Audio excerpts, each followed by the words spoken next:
Well, look here. Guess who's number one in the Nielsen ratings again? Play 97.7. All righty, folks, we're back with you all the way from Texas. We got Brody Caster with us this morning. How are you, brother? I'm good, Stephen. How are you, sir? Man, we just about froze out. It's been raining, sleeting, and snowing out here in Georgia. What part of Texas are you in? Man, I'm about an hour southwest of Fort Worth. So West Stephenville, Texas. What's the temperature like out there, man? This morning, it's a nice, brisk 60 degrees. Morning. Man, brisk 60 degrees. Getting cold on us. That's like a heat wave out here, man. Golly. Yeah. Tell us about yourself, man. You know, you're actually not from Texas, right? No, sir, not originally. I grew up outside of a small town about 40 miles southeast of Wichita, Kansas. Right. Called Douglas, Kansas. Right. A town of about 1,800 people. And lived there all my life. And then when I got out of school, I moved down here to Texas to try to get into the Texas red dirt scene. So it was kind of a niche market in Kansas growing up, but it's blown up now. And I love it down here, man.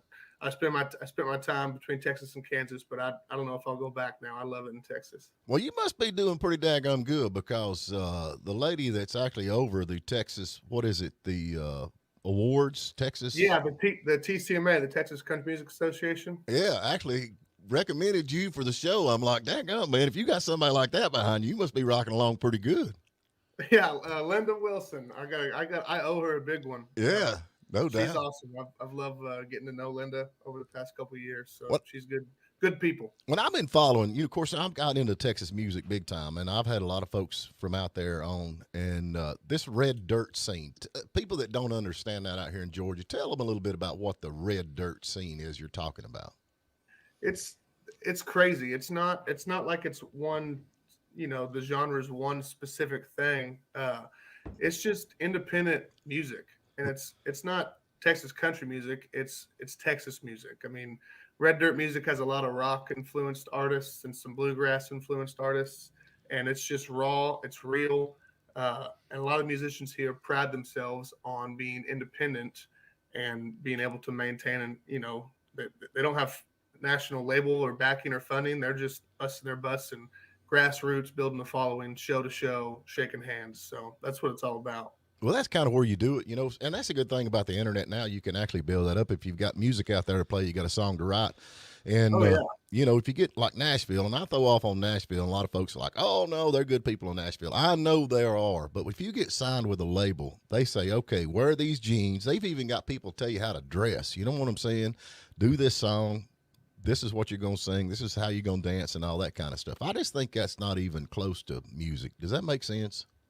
No, it makes total sense. And that's kind of what drew me to the Texas market. Cause I had spent some time growing up making trips back and forth to Nashville. Right. And it was cool. I loved it. A lot of my heroes, played at the Opry and cut their teeth in Nashville, but Texas is just different, and you can just be who you are. And the main thing you worry about is music. And that's the most important thing.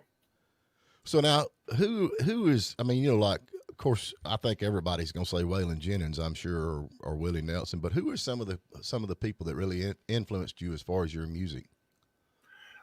Right off the bat, the biggest one is Alan Jackson. Right. Alan Jackson. Wait a minute, now he's a Georgia boy. He's a Georgia boy. Yeah, that's right. Yeah. There's I don't know.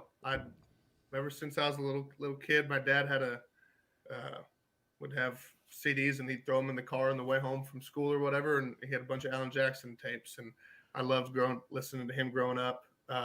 Another big guy that I like he's out of the Texas scene. He's getting getting well known nationally now is Cody Johnson. Oh yeah, love Cody Johnson. Those are kind of two, and Easton Corbin. Easton Corbin's a Florida boy, I believe. Right. Those are kind of some of my favorite artists that I really grew up and really latched onto. Mm-hmm. Yeah, I'm a huge Alan Jackson fan, and it's a shame that they don't even play Alan on the radio anymore. He is so far country that it's not even. Yeah. Have you heard his new record that just came out? Yes. Last year or whatever. Mm-hmm. Yep. You heard that the song Back? Yep. That is, I listened to that song. Oh, I was just laughing. It was great. Yeah. He's something else, no doubt. But he's, like I said, I hate to hear he's having medical issues, but You know, I don't know. What about Justin Bieber, man? Any Justin Bieber, anything like that? Any influences of that? I've been known on the school bus growing up to sing some Biebs. No, don't, please, God, don't say that. Oh, no. Yeah. Don't tell me you get up there and do a Michael Jackson dance when you do it. You're like 6'8" or something. You're huge. How big are you? I'm 6'4". Yeah. No, I don't think Justin Bieber would go over to the places we play. We might get some beer bottles or something thrown at us. Chicken wire. I always love it when I pull into a bar to play and they got chicken wire up. I'm like, this is going to be a good show. Oh yeah, when that happens, I'm looking around for Sam Elliott and Patrick Swayze. Yeah. And I'm gonna see if Jeff Healey's gonna come out and do a little Roadhouse song with us. But yeah, those are the type of venues that they're fun ones. So have you been keeping up with this this series going on right now, man? You got Yellowstone going on in 1883. You've been keeping up with all this? So yes, I have. Yeah. The other week, I'm just getting over my second round with COVID, and during my quarantine, I got caught up on Yellowstone, and I'm freaking hooked. Now I'm ticked off because I got to wait till next year for season 5 to come out. Yeah. Now, interesting. You say 1883. That was actually filmed right in my neck of the woods. Really?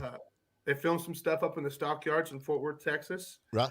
And then they came down to a little town called Granbury, Texas, which is literally 12 minutes away from me. I drive through it every day. And in one of the little restaurants there on the town square, they filmed a couple scenes for some of the episodes. So that all 1883 was filmed literally within 10, 15 miles of my house. Wow, you should have got out there and yeehawed a little bit and got in. We had Shanna Toft. She come on. She was actually one of the actors in the movie. She's not got a big part, but she's in there. Said there was 1,000 people to start with on that to shoot that 1883. Wow. That boosts the economy, the local economy, when 1,000 people come in, right? Yeah, yeah, That's a good deal. Absolutely. yeah. Yeah, it was when they were here. It was all that everybody was talking about. It was the coolest thing that ever happened. I mean, yeah, everybody was. There were people going down and like you would Black Friday shop. They'd post up, and wait in line. Right. There were people going down and camping out and doing that so that they could get a good spot to be, to watch the filming the next day. Like they were letting people watch. They just told them, hey, you got to be quiet and don't interrupt it or else we'll kick you out. Right. And then just let them sit right there on set and watch. It was so cool. Yeah, I love Sam Elliott, man. There ain't no doubt about it. But I don't know, Tim McGraw, I kind of got mixed emotions just a little bit on Tim McGraw. I'd rather see like Willie Nelson would have been a better lead man. Do you not think that? Oh, yeah. Yeah, I mean, come on, Willie or Ray Wiley Hubbard. There you go. There goes somebody to be a real cowboy. Yeah. Y'all know Ray.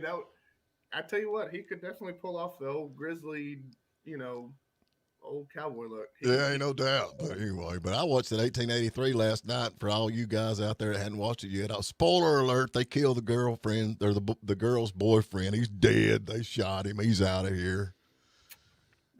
Yeah. They're I hate that when you get right into it and they kill one of the main people off.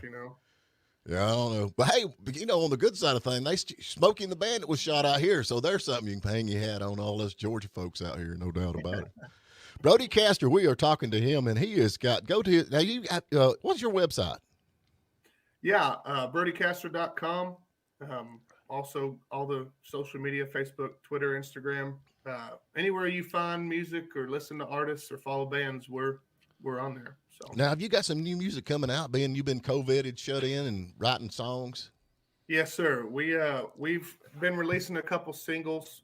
We actually have over the last few months, have another single coming out on February 4th, and then first weekend in March, our debut record is going to come out March 4th. So what's the name of the record? It's actually a self-titled record. It's just Brody Caster. These are all songs that I have either written myself, and there's a couple on there I co-wrote with some buddies, but it's literally, it's me. It's who I am. It's I've been waiting a long time to get this out, so we're really, really excited about it. Well, I can't wait to hear it, man. You've got a good sound, no doubt about it. And that Texas sound that's coming out is just, and like I said, I push a lot of folks out there from your part of the country because I really do enjoy that style of music. And I guess the reason I do is because, you know, like I said, I grew up with like Waylon Jennings, and, you know, he's a Texas guy, and he had some, I mean, he had the best songs in the world to me. And of course he's passed away. So I guess somebody's got to fill them shoes. And I think it's coming out of Texas now. So Texas and Georgia. It's funny. I look up artists that I latch onto that I like, and 9 out of 10 times they're going to be from Texas or Georgia. Yeah. It's funny. Hey, have you ever listened to Stephen Phillips and the Midnight Express? They're from Georgia. Oh yeah, they're the number one. I got a top fan. Oh yeah. Number one on the bad list. That's all right. Mm-hmm. Lord of mercy.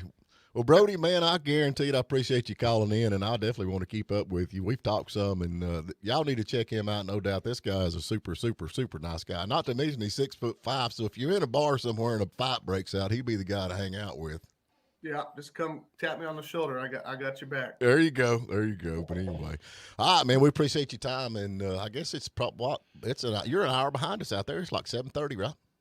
Yes, sir. It's the first thing in the morning out here. There you go. All right, man. Well, listen, you take care. We're going to get to a short break, and we'll keep up with you. Like I said, Brody Caster, go check him out. He's all over social media. Got a brand new album coming out that you're going to want to listen to. And like I said, the lady that's over the, what is it? The Texas Awards, yeah. Recommends this guy. So there you go. There's something you can hang your hat on, no doubt. Sounds good. Stephen, appreciate you having me on. Ah, man. Thank you, brother. Yes, sir.